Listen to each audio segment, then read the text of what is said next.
O Piara, o que está chamando a atenção é que a questão da fidelização partidária não está sendo seguida à risca, né? A gente está vendo aí prefeitos de siglas distintas apoiando candidatos de outras chapas.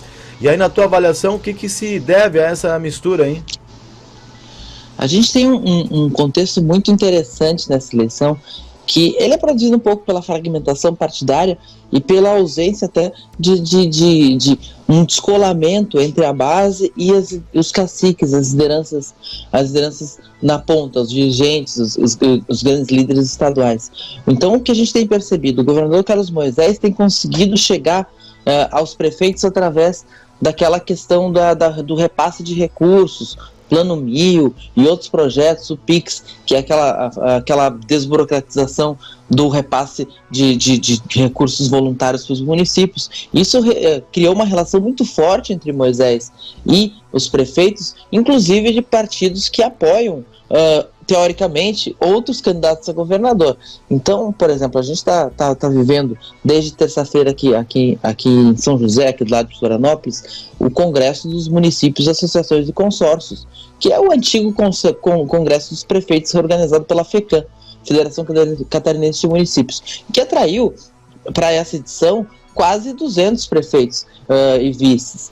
E o que aconteceu? Boa parte desses prefeitos, quase todos, estiveram num jantar com Moisés na terça-feira à noite, e tinha lá gente do PSD, que apoia Jean Loureiro, tinha gente do Progressistas, que tem a candidatura do Esperidião Amin, do PSDB, que está na aliança de Esperidião Amin, tinha gente até do PL, do Partido Liberal, de Jorge Mello, e gente do Partido dos Trabalhadores, do PT, que tem o Décio Lima, e todos foram confraternizar com Moisés numa agenda claramente eleitoral. Os prefeitos estavam aqui na região, Moisés aproveitou esse momento. Então, muita gente falava que esse amor dos prefeitos pelo governador Moisés, ele iria estancar a partir do momento que cessasse o prazo para repasse de convênios. E não é o que está acontecendo. O Moisés continua recebendo gestos de gratidão e lealdade de prefeitos de partidos que não estão na aliança dele. Como isso vai se refletir na urna?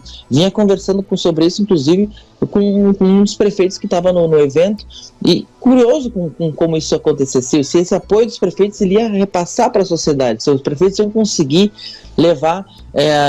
transformar isso em votos nos seus municípios.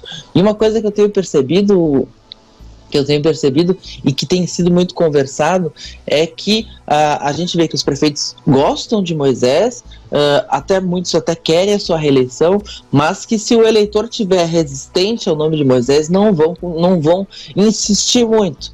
É aquela coisa, gosta, sim, uma sugestão e tal, mas tem efeito sim. Por exemplo, ontem a gente teve uma apresentação de todos os principais candidatos a governador do estado, 7 principais candidatos a governo do estado estavam no Congresso dos Municípios para fazer apresentação para um público de prefeitos, vices, gestores municipais, que é basicamente a composição do Congresso. E o Jorginho Mello, que é o líder, o principal candidato de oposição a Moisés, ele abriu a sua fala. A primeira coisa que ele disse em 10 segundos de discurso era se comprometer a garantir a continuidade dos pagamentos do Plano 1000, que vale por 5 anos, né? Então já é um recado para os prefeitos, ou seja, essa questão preocupa os candidatos e está afetando a campanha eleitoral desse ano. O Piara, a Federação Catarinense dos Municípios está realizando essa semana um evento, né, voltado à administração pública, mas que vai refletir, né, nas demandas futuras para os novos ocupantes dos cargos eletivos. Quais que são as prioridades, né, que devem ser destacadas aí pelos municípios no próximo mandato junto a esses eleitos, no caso? O tema do Congresso é a gestão para a sustentabilidade.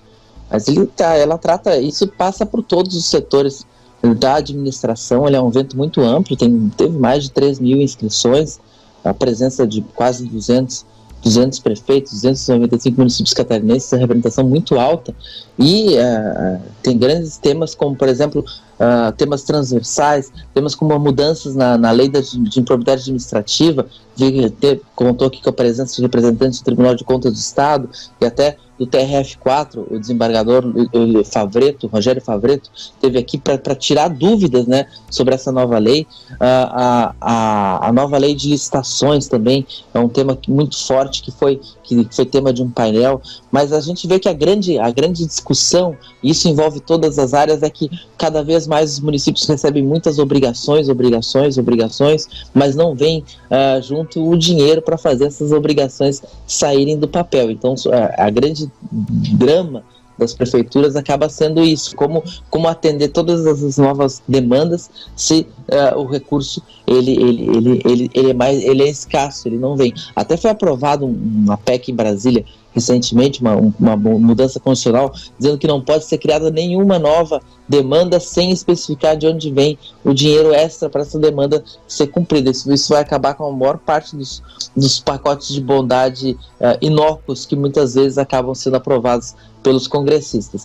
Mas o que a gente vê também é que para além dos temas, o Congresso também funciona como uma grande troca de experiências, aquela questão, um tema que já foi resolvido numa cidade, a outra cidade tem esse tema com muita força, ela acaba descobrindo esse case e acaba trocando experiências, sem falar em oportunidades até de negócio, porque muitas empresas que têm serviços para oferecer para prefeituras acabam usando o Congresso como um lugar onde fazer a apresentação desses produtos aos prefeitos, aos gestores municipais. Então, o Congresso dos Prefeitos, que não era realizado há 2 anos por causa da pandemia, ele voltou com muita força e mostrando que tinha muita experiência boa para ser trocada, é isso que está se vivendo. O Congresso termina hoje.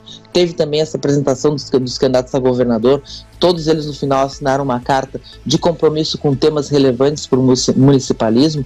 Então é um encontro muito produtivo e que mostra que estava muita gente sentindo falta dessa conversa, dessa troca de experiência.